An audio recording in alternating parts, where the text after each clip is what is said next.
my dear students. How are you? I hope all are good. Welcome back to the class. Today that we start English chapter number 12, Swami wants to be beaten. Lying in bed, Swami realized with a shudder that it was Monday morning. It looked as though only a moment ago it had been the last period in class on Friday. Already Monday was here. He hoped that an earthquake would reduce the school building to dust, but that good building, Albert Mission School, had withstood similar prayers for every over 100 years now. At 9 o'clock, Swami Nathan Bill, I have a headache, his mother said. Why don't you go to school in a jutka? So that I may be completely dead. At the other end, have you any idea what it means to be jotted in a jutka? You have many important lesson today. Important one that geography teacher had been teaching the same lesson for over a year now, and we have arithmetic, which means for a whole period we are going to be written by the teacher important lessons. And mother generously suggested that Swami might stay at home at 9:30 when he ought to have been shouting in the school prayer hall. Swami was lying on the bench in mother's room. Father asked him, "Have you no school today?" Headache, Swami replied. "Nonsense. Dress up and go." Headache. Loaf about lesson Sundays and you will be without a headache on Monday. Swami knew how stubborn his father could be and changed his tactics. "I can't go so late to the school." "I agree, but you will have to. It's your own fault. You should have asked me before deciding to stay awake." "What will the teacher think if I go so late?" "Tell him you had a headache and so you are late." "He will beat me if I say so." "Will he? Let us see. What is his name?" "Samuel." "Does he beat the boys?" "He's very violent. Especially with boys who came late. Some days ago, a boy was made to stay on his knees for a whole period in a corner of the class because he came late, and that too after getting 6 cuts from the can and having his ears twisted. I wouldn't like to go late to Samuel's class. If he's so violent, why not tell your headmaster about it?" They say that even the headmaster is afraid of him. He is such a violent person. And then Swami gave a lurid account of Samuel's violence, how when he started canning, he would not stop till he saw blood on the boy's head. Swami hoped with his father would be made to see that he couldn't go to his class late. But father's behavior took an unexpected turn. What do these teachers when by beating our children? They must be driven out of service. I will see. The result was that he proposed to send Swami late to his class as a kind of challenge. He was also going to send a letter with Swami to the headmaster. No amount of protest from Swami was of any avail. Swami had to go to school. By the time he was ready, father had composed a long letter to the headmaster, put it in an envelope and sealed it. "What have you written?" Father Swaminathan asked apprehensively. "Nothing for you. Give it to your headmaster and go to your class." "Have you written anything about our teacher Samuel?" "Plenty of things about him. When your headmaster reads it, he will probably dismiss Samuel from the school and hand him over to the police." "What has he done, father?" "Well, there is a full account of everything he had done in the letter. Give it to your headmaster and go to the class. You must bring an acknowledgement from him in the evening." Swami went to the school, feeling that he was the worst prejurer on earth. His conscience bothered him. He wasn't sure if he had been accurate in his description of Samuel. He could not decide how much of what he had said was imagined and how much of it was real. He stopped for a moment on the roadside to make up his mind about Samuel, who was not such a bad man after all. Personally, he was more genial than the rest. He often cracked a joke or two in the class and made the boys laugh. But the other day, one of his friends said that Samuel treated mischievous students badly.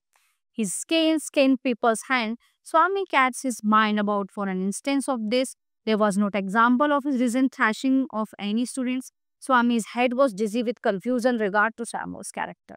Whether he was good or bad, whether he deserved the allegations in the latter or not, Swami felt an impulse to turn home and beg his father to take back the letter. But father was an obstinate man. As he approached the yellow building, he realized that he was perjuring himself and was ruining his teacher. Probably the headmaster would dismiss Samuel and then police would chain him and put him in jail. For all this disgrace, humiliation and suffering, who would be responsible? Swami shuddered the more he thought of Samuel. The more he gave for him the dark face, his small mustache, his uneven cheek, cheek and chin, his yellow coat, everything filled Swami with sorrow as he felt the bulk of the letter in his pocket. He felt like an executioner for a moment. He was angry with his father and wondered why he should not fling into the gutter the letter of a man so unreasonable and stubborn. As he entered the school gate, an idea occurred to him, a sort of solution. He wouldn't deliver the letter to the headmaster immediately. But at the end of the day, to that extent, he would disobey his father and exercise his independence. If the letter was given at the end of the day, there was a chance that Samuel might do something to justify the letter. Swami stood at the entrance to his class. Samuel was teaching arithmetic. He looked at Swami for a moment. Swami stood hoping that Samuel would fall on him and tear his skin off. But Samuel asked, "Are you just coming to the class?"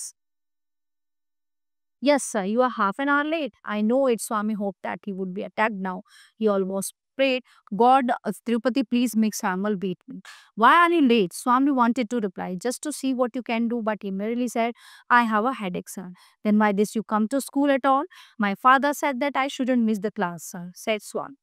This seemed to impress Samuel. "Your father is quite right, a very sensible man. He wants more parents like him." "Oh, you poor worm." Swami thought, "You don't know what my father has done to you." He was more puzzled than ever about Samuel's character. "All right, go to your seat. Do you still have a headache?" "Slightly, sir." Swami went to his seat with a bleeding heart. He had never met a man as good as Samuel. The teacher was expecting the home lessons, which usually flared up his temper. Notebooks would be flung at faces. Boys would be abused, canned, and made to stand up on the benches. But today Samuel appeared to have the black mode, tolerance and gentleness. He pushed away the bad books, just touched students with care. Never made anyone stand up for more than a few minutes. Swami's turn came. He almost thanked God for the chance.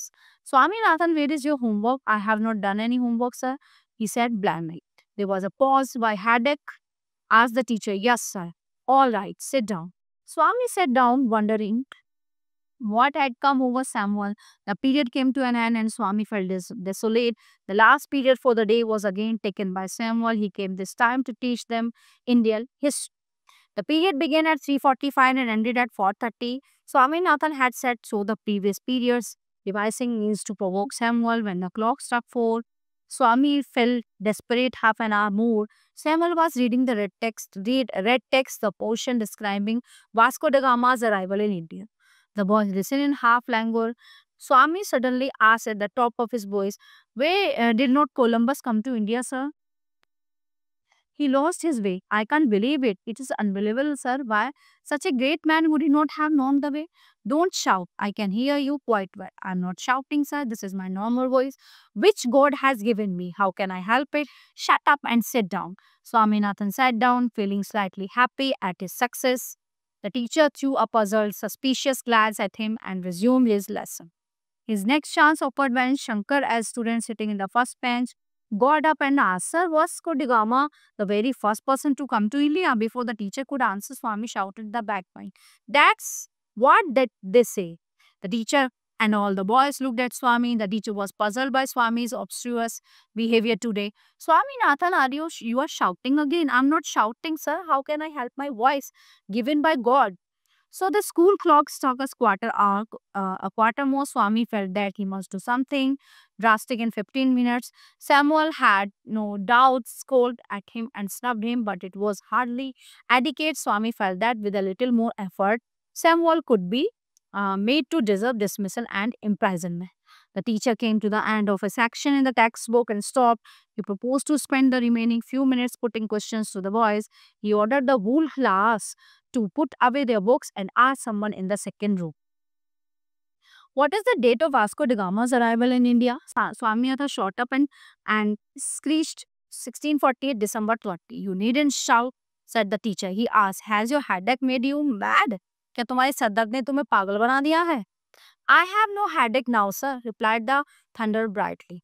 "Sit down, you idiot." Swami was thrilled at being called an idiot. "If you get up again, I will can you up in the skin of your knuckles," said the teacher. Swami sat down, feeling happy at the promise. The teacher then asked, "I'm going to ask a few questions on the Mughal period. Among the Mughal emperors, whom do you call the greatest, strongest, and the most religious of all?" Swami got up as soon as he was seen. The teacher said emphatically, "Sit down." "No, sir, I want to answer." "What did I say?" "I had do if you got up again. You said you would can me and peel the skin of my knuckles." "All right, come here." Swaminathan left his seat joyfully and hopped on the platform. The teacher out his cane from the drawer and shouted angrily, "Open your hand, you little devil." He wagged three wholesome cuts on each palm. Swami received them without blinching. After half a dozen, the teacher asked, "Will it do or do you want some more?" Swami merrily held out his hand again and received two more, and then the bell rang. Swami jumped down from the platform with a light heart. Thought, though his hand was smarting, he picked up his books, took out the letter lying in his pocket, and ran to the headmaster's room. He found the door locked. He asked the peon, "Where is the headmaster? Why do you want him?" "My father has sent a letter for him. He has taken the afternoon off and won't come back for a week. You can give the letter to the assistant headmaster. He will be here now." "Who is he?" "Your teacher, Mr. Samuel. He will be here in a second." Swaminathan fled from the place as soon as he reached home with the letter. Father remarked, "I knew you wouldn't deliver it, you coward." "I swear our headmaster is on leave." Swaminathan began. Father replied, "Don't lie in addition to being a coward." Swami held up the envelope and said, "I will give this to the headmaster when he is back." Father snatched it from his hand, tore it up and thrust it into the waste paper basket under his table. He muttered, "Don't come to me for help, even if Samuel throttles you.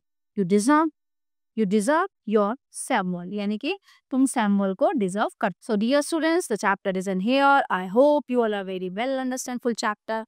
So we will meet you the next class. Thank you everyone.